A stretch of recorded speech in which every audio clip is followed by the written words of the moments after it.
Hello my dears, and welcome to my channel. As always, I am very happy and grateful that you've chose to spend your time with me. And supporting my channel, really easy. Like the video, leave a comment, subscribe, and click on the notification bell. And I hope that you're all doing well, but if not, I do hope things will get better for you soon. But if you want to forget about things for just a little while, join me in meeting Everyday Witch Tarot. And this deck was created by Deborah Blake and illustrated by Elisabeth Alba, and it was published by Llewellyn Publications and released January 8th of 2017. It has been around a while, and at that time it retailed for $29.99. And other decks by these two ladies. I will be doing a video on the Everyday Witch Oracle and then the Everyday Witch's Familiar Oracle. And these two ladies are working on a deck together, and last I checked the website, which I will link in the description, they are going to be working estimated 2027. There's no actual completion exact time, but they put on Elisabeth put on her website that they are going to be coming out with another deck called the Whimsy Woods Tarot in 2027. And Elisabeth has illustrated on other decks, the Everyday Witch Oracle, the Everyday Witch's Familiar Tarot, or Oracle, sorry, the Tarot of the Owls as well. I love her artwork. I love it. But anyway, this gigantic box is 8.31 height and across. It's 5.5 across, and the width is 2 inches. As you can see, yeah, it's gotten some love over the years. And it does have the title. I'm so happy that it has the title on the front, but it also has it on the sides, not on the bottom though. And it is a magnetic box, and it's really snug in there. You're not going to hear the cards. And on the inside, you have this ribbon that pulls out this nice guidebook. I love these big guidebooks. They're very colorful guidebook. It's always nice when they can do the colorful guidebooks, but I know that printing costs are just since this one was put out, I imagine printing costs have gone up big time. And so you've got your ribbon to pull your cards out. The insert is removable if it falls apart or you just don't like it anymore. It does come apart. It does come out. And on the back we have black cats, pointed hats, and magic brooms too. And you have some teaser cards. Favorable fortunes for curious witches. A fun, practical, easy-to-use tarot kit for every witch. Charming images pair with simple explanations to make this the go-to deck for anyone seeking to learn or practice the tarot. Based on the classic Rider-Waite deck, but updated for the busy modern witch. This tarot has a whimsical air while still being dedicated to the serious job of providing answers to life's tough questions. Author Deborah Blake brings her friendly, approachable style to a tarot experience that's focused on the positive, includes a deck with brilliant art and full-color guidebook. Includes a 78-card deck with 264-page full-color book. Pretty big book. I like it. All right, so the cards are a little bit smaller than the regular size tarot, as you can see. So the regular size tarot are 4.75 to 0.75 across. So the only difference is the height. It's like 4.5 inches height. So it's a little bit smaller, which is okay.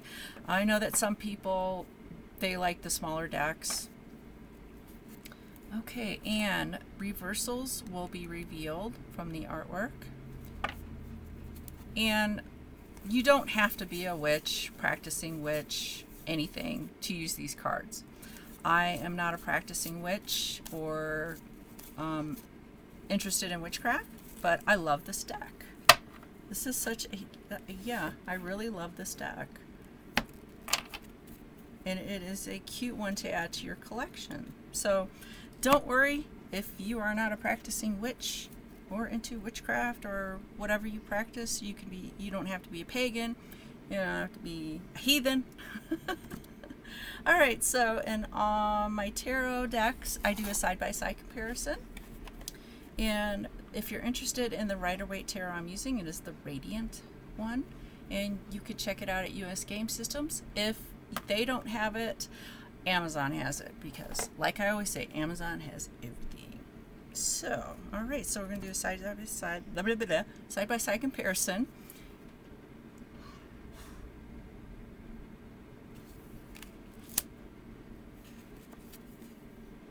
Oop, I cannot hold on to these. And it does have the title, and instead of the Roman numerals, it just has numbers on it, which I really like, just regular numbers, because sometimes, even though I have used tarot for so many years, I still, when I get to like the 10 plus, I have troubles with it. It's like mathing.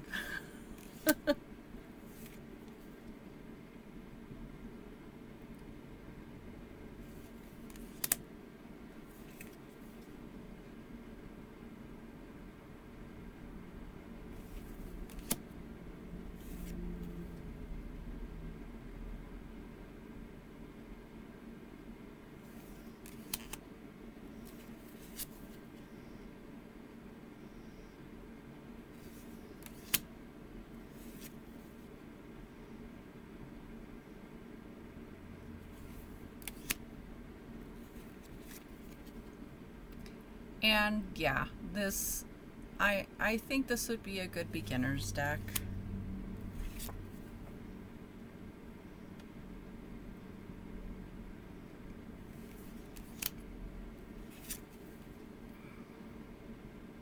Because it does share a lot of the traditional illustrations.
Okay, that is the major arcana section.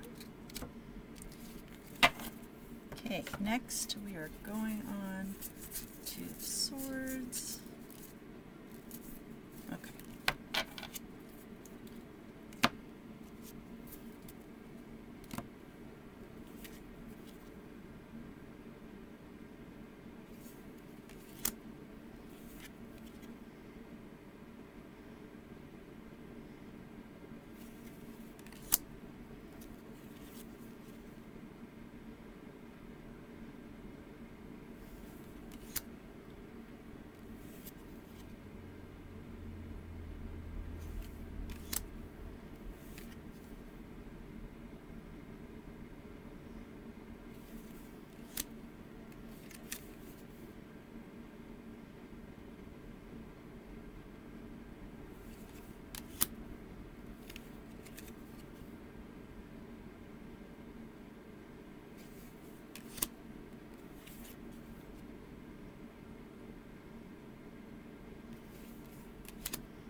Okay. And next, we're going to move on to the cups.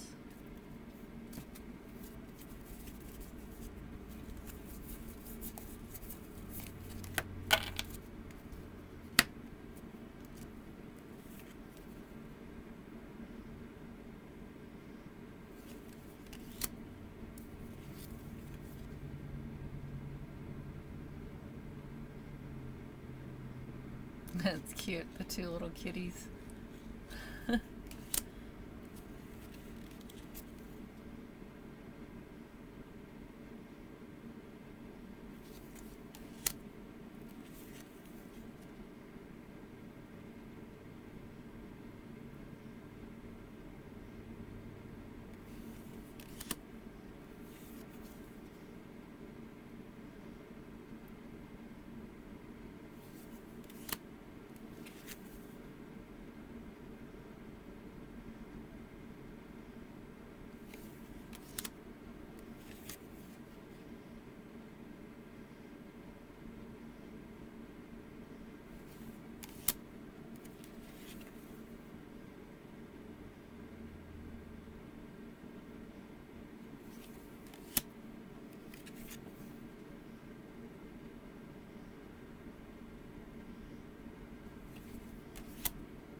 I like what they did with the little kitties in this deck. They're just so cute.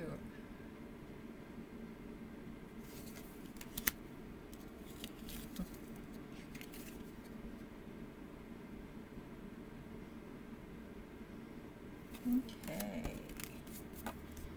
Next, we go on to the wands.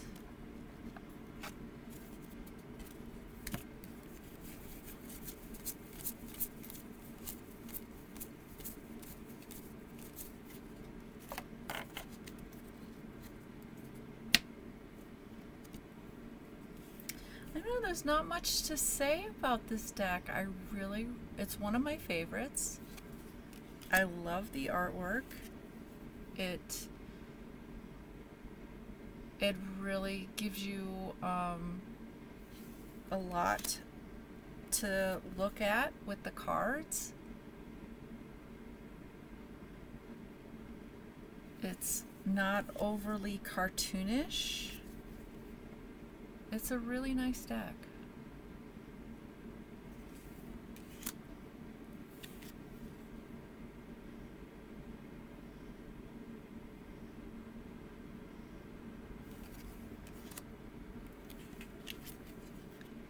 And I think they did a really good job. Good collaboration.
Okay, and last, as always, is the Pentacles.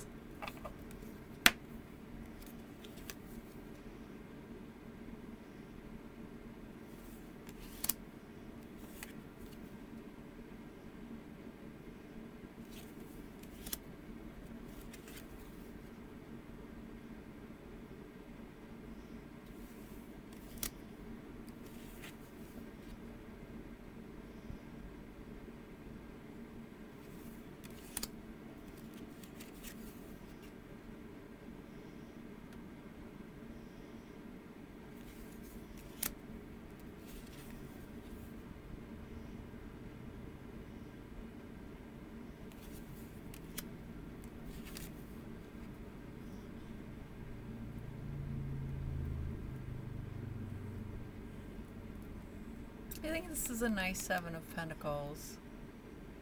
It just shows her evaluating her her grapes, just kind of checking it over, see how things are growing.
Okay, that is the deck. And the cardstock is good. It's a little on the thin side, but and it's flexi bendy. But yeah, I haven't had issues with it since I've had it. So don't think you'll have much trouble with it. All right, let's look at this nice guidebook. Okay, very nice, colorful. Okay, so we have our content page and copyright, all the little tedious little details. Okay, so then we have the introduction. And this is Deborah just kind of saying hi and introducing herself and talking about putting together the deck, kind of how it came together.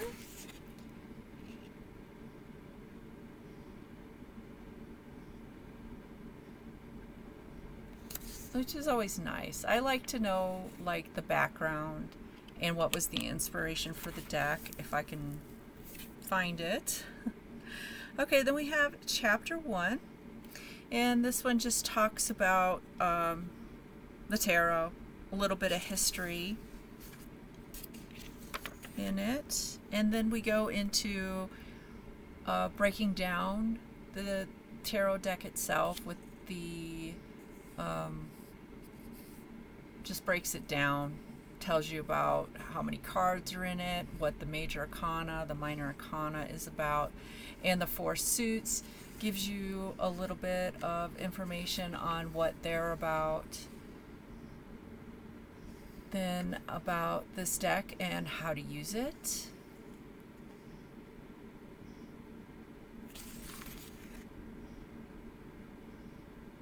And I will let you pause that and read that at your leisure.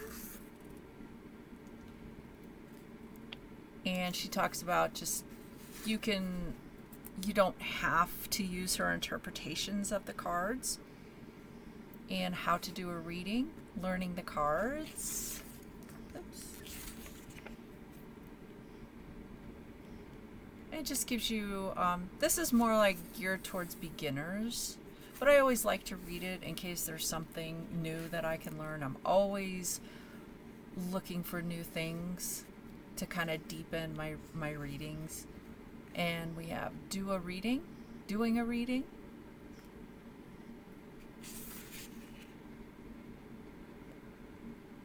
And she gives you steps and backgrounds on how to do that.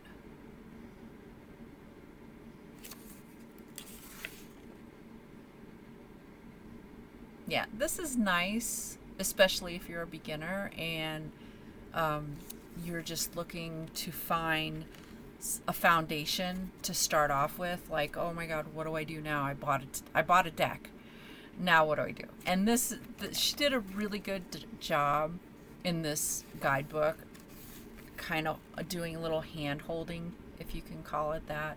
But yeah, it's really nice when they can include extra stuff, especially if you're a beginner. Okay, so then we go on to numerology, which I think is one of the most important things you could learn along with tarot, because there is what's the words I'm trying words they are important in tarot because you have all the aces, all the twos, all the threes, and when you further break it down, you'll start to understand the patterns for each of the numbers. And it's really nice if you can get the numerology and understanding that as well as in your tarot. And it's not hard. It's really not, because if you look at the different suits, yeah, it's I really recommend numerology if you can get interested in it. It would really help your practice a lot. Okay, then chapter 2 involves common questions and answers. And these are just questions I'm sure that she's been asked. As anybody who is interested in tarot, they've asked an experienced person who uses the cards. Yeah, you have your signifier, clarifier, reversed cards. I use clarifiers a lot. Reversed cards, if they pop up, I use them. Signifier, I don't use a signifier. What if I get bad news, bunch of scary cards, or answers I don't like? Before doing a reading, do I need to cast a magical circle or only read in a sacred space? What if I can think of a specific questions, but I have the feelings that there is something going on? What if the reading just doesn't make any sense? And oh my God, there are so many times I've had that happen, and I basically write it down. I just get a normal spiral notebook. I mean, if you want to spend the extra money and get a nice journal, I just write all my readings in a spiral notebook. And if I don't understand it, I just write it down, and then I'll come back to it and go, oh, okay. And then I've learned something. I mean, there's no reason to be like, oh my God, I don't understand it, and then feel like a failure. No, it just, because a lot of the times it hasn't happened yet. So you don't know. I mean, if it's in the present, yeah, you'll understand. But even not, when you're starting to learn out, journaling is your best friend. It really is. Write down the cards and then take some time and, study them. Okay, then we have, what if it means if I do a number of readings and the same darn cards keep turning up over and over again? You have stalker cards then. Those are the ones that are like, pay attention to me. Pay attention to me. Or they're like, you're not paying attention to me. You're not paying attention to me. So I will come up over and over and over again until you get it. Just like your guardian spirit. Kind of a way. It's like they're so frustrated because they give you all these messages and stuff and you're not paying attention to it, and they're like, argh! Okay, do I have to be psychic to read the tarot? Okay, I'm sure that's a lot of questions that you guys have come across. Okay, so then we have some tarot extras. 3 spells to use with the tarot. And you have a consecration spell for new cards, a cleansing spell for used cards, a spell for a good reading. I don't use cleansing spells because some people insist on it, some people don't. I don't use it because the cards are going to get my energy. The longer that I use the deck, it will get my energy. It's going to imprint on it. That's just my opinion, but that's why I don't use a cleansing spell. It's totally up to you. Okay, so chapter 3, the major arcana. So we have the title and a little sentence, and then we have an explanation of the illustration. Kind of explains it. And then we have the card and the little sentence right there, and things to consider. And there's no reversals in this, and that's basically everything on the major. Just gives you the title, the what it is about, just a small sentence. Then you have the title and basically a summary is the best way I can put it. And then you have your background of the card and things to consider. And then as you can see, I don't write in my note. This is why I don't have journals, because if it's too pretty, I won't write in it. I will not write in a pretty journal. I don't know why. It's a psychological thing. I don't want to write in it. Okay, so we get to the minor section. And so we have same thing. You have your nice pretty picture, the title, and ta-da! And then we have the title again and summary, and then we have the background of the card, the illustration, and then things to consider. And there's no notes in the minor. I don't know why they did this. I don't know why they added notes for the major and nothing for the minor. It looks like they did on some. Yeah, for some reason they put it in like some of the cards. We have the Ten of Swords that has it. Yeah, that's one of the things I didn't understand about it in the guidebook is, yeah.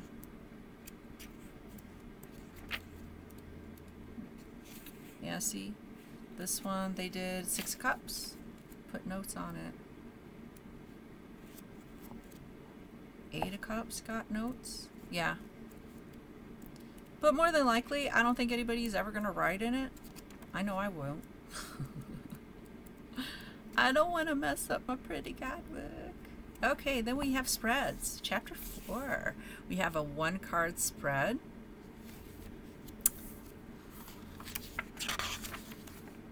Oh, 1-card spread, 3-card spread, Celtic cross. So these are basically just foundational spreads that you can do.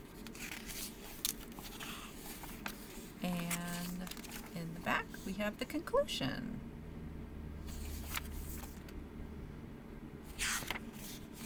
Okay, so shuffling with these cards should be very smooth, unless you I can't see unless you have a physical limitation that you would have an issue with these. So you can do the rifle shuffle, and there's no right or wrong way to shuffle. You could do the overhand. I am curious as to how they came up with the dimensions for the tarot cards, because usually they're this size. I wonder how they came up with this. I've always been curious about it. Okay, so you can do cutting. You can put them into piles, collect them that way.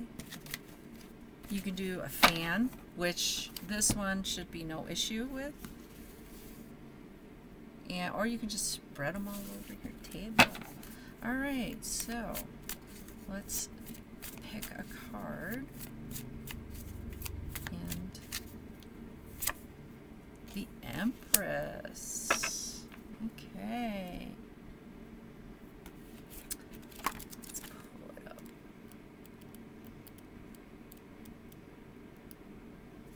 Okay. The Empress. Abundance, nurturing, and female power.